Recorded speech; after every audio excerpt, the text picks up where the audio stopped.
नमस्कार दोस्तों। Northern coalfield limited से वैकेंसी निकाला गया है। हम आपको विस्तार पूर्वक बताएंगे पोजीशन और क्वालिफिकेशन के बारे में, और इस वीडियो को अच्छा लगे तो लाइक एंड सब्सक्राइब जरूर कीजिएगा। असिस्टेंट फॉरमैन का वैकेंसी निकाला गया है। मैट्रिकुलेशन और डिप्लोमा होना चाहिए 3 years. Electronics engineering government institute से। असिस्टेंट फॉरमैन मैकेनिकल का निकाला गया है। Matriculation plus diploma mechanical engineering government institute से होना चाहिए। Assistant foreman electrical matriculation plus diploma 3 years के साथ इलेक्ट्रिकल इंजीनियरिंग होना चाहिए। इसका क्लोजिंग रजिस्ट्रेशन डेट है आपका 5/3/2026, 5 तारीख 3रा महीना 2026 को क्लोज हो जाएगा। सुपरवाइजरी पोजीशन पर है। ठीक है, इसका पोजीशन वाइज वैकेंसी निकाला गया है। असिस्टेंट फॉरमैन का टोटल वैकेंसी है 14। असिस्टेंट फॉरमैन मैकेनिकल के लिए एग्जीक्यूशन है 87, इलेक्ट्रिकल एंड मैकेनिकल के लिए 21 है। असिस्टेंट फॉरमैन इलेक्ट्रिकल एग्जीक्यूशन का 74, इलेक्ट्रिकल मैकेनिकल का 74। टोटल पोस्ट है आपका 270। वही बात किया जाए असिस्टेंट फॉरमैन मैकेनिकल ट्रेनिंग का फिजिकल रिक्वायरमेंट के हिसाब से पोस्ट दिया गया है। ST, WBN वगैरह दिया गया है। वही categories of disability suitable for the post के हिसाब से दिया गया है। मतलब कि फिजिकल रिक्वायरमेंट आपको दिया गया है। एस मतलब सीटिंग, ST मतलब स्टैंडिंग, W मतलब वॉकिंग, BN मतलब बैंडिंग, L मतलब लेफ्टिंग, AC मतलब सीइंग, KC मतलब कैनलिंग एंड कोरिंग, MF माने मैनिपुलेशन विथ फिंगर्स, RW मतलब रीडिंग एंड राइटिंग, H माने हियरिंग, C मतलब कम्युनिकेशन दिया गया है। वही अगर कैटेगरी एब्रिविएशन यूज का बात किया जाए तो HH मतलब हार्ड ऑफ हियरिंग, OA मतलब 1 आर्म, OL मतलब 1 लेग, BL मतलब बोथ लेग, LC मतलब लेप्रोसी क्रॉड, DW मतलब ड्रॉप फॉर्म डॉफिन, AV मतलब एसिड अटैक विक्टिम, SLD मतलब स्पेसिफिक लर्निंग डिसेबिलिटी, MD मतलब मल्टीपल डिसेबिलिटी दिया गया है। आपका सर्टिफिकेशन होना चाहिए असिस्टेंट फॉरमैन का डिप्लोमा इलेक्ट्रिकल इंजीनियरिंग, और साथ में 3 इयर्स का कोर्स होना चाहिए। हायर क्वालिफिकेशन एंड ब्रांच की बात किया जाए तो इंजीनियरिंग डिग्री इन इलेक्ट्रॉनिक्स या electronics and communication, electronics and telecommunication होना चाहिए। अगर आप लोग एलिजिबल नहीं होंगे तो BTech वाले इसमें एलिजिबल नहीं होंगे। असिस्टेंट फॉरमैन मैकेनिकल में बात किया जाए तो डिप्लोमा इन मैकेनिकल इंजीनियरिंग होना चाहिए। मिनिमम 3 इयर्स का कोर्स होना चाहिए। Engineering degree in mechanical engineering होना चाहिए। ठीक है, असिस्टेंट फॉरमैन का इलेक्ट्रिकल होना चाहिए। Diploma in electrical engineering minimum 3 years का होना चाहिए। Engineering degree in electrical engineering या इलेक्ट्रिकल इलेक्ट्रॉनिक्स इंजीनियरिंग होना चाहिए। एंट्री लेवल पोजीशन होगा आपका assistant foreman.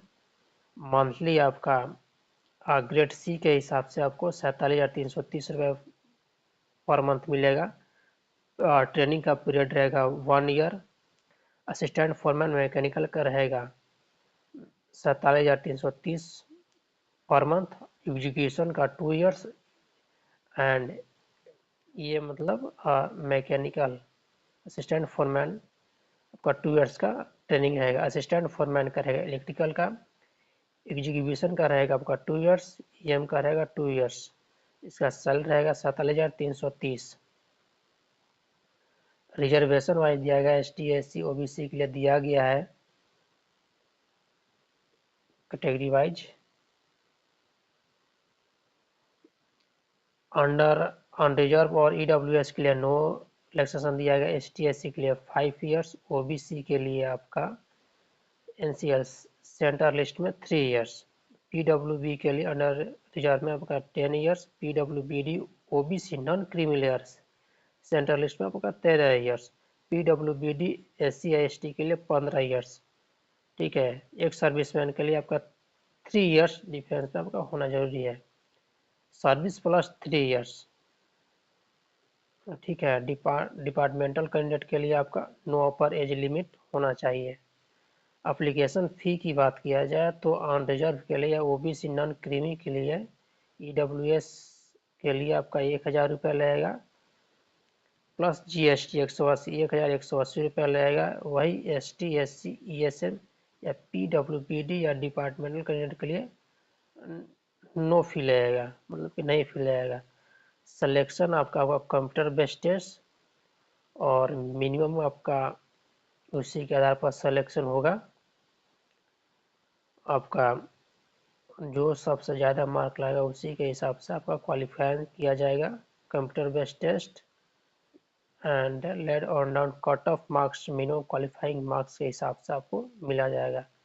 Computer based test आपका 100 मार्क्स रहेगा 90 मिनट का इन 1 सीटिंग में, और 2 सीटिंग में रहेगा सेक्शन ए और सेक्शन बी में। सेक्शन ए में रहेगा MCQ 70 क्वेश्चन मल्टीपल क्वेश्चन रहेगा। वही सेक्शन बी में रहेगा general knowledge, general awareness, reasoning, verbal and mental ability and quantitative aptitude, 30 marks रहेगा, ठीक है।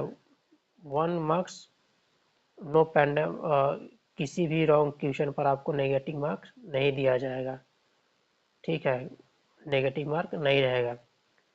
टेस्ट सिटी यहाँ का रहेगा, देख लीजिएगा आप लोग सिटी के हिसाब से, ठीक है। ऑल नोटिफाइड पोजीशन मैक्सिमम 100 रहेगा। अनरिजर्व EWS के लिए 50 marks, ST SC ST ESM OBC NSL का 40 मार्क्स रहेगा। Table showing minimum qualifying marks, cut off marks to qualifying merit list में आपका होना जरूरी है, तभी आप लोग cut off marks to qualifying merit list में आपका होना जरूरी है, ठीक है। और आपको दिया गया है बस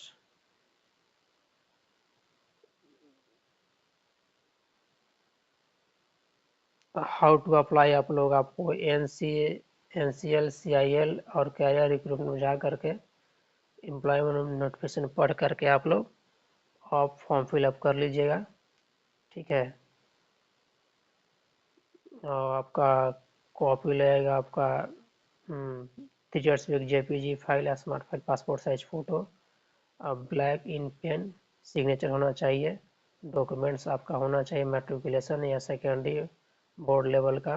असिस्टेंट फोरमैन के लिए आपका रहेगा डिप्लोमा और रिलेवेंट हायर क्वालिफिकेशन रहेगा। इलेक्ट्रिकल इंजीनियरिंग फोरमैन के लिए एज इंस्टीट्यूट रिकॉग्नाइज्ड गवर्नमेंट के द्वारा होना चाहिए। इसी तरह आपका असिस्टेंट फोरमैन मैकेनिकल का भी, और असिस्टेंट फोरमैन इलेक्ट्रिकल ट्रेनिंग का होना चाहिए। इलेक्ट्रॉनिक इंजीनियरिंग का भी होना चाहिए।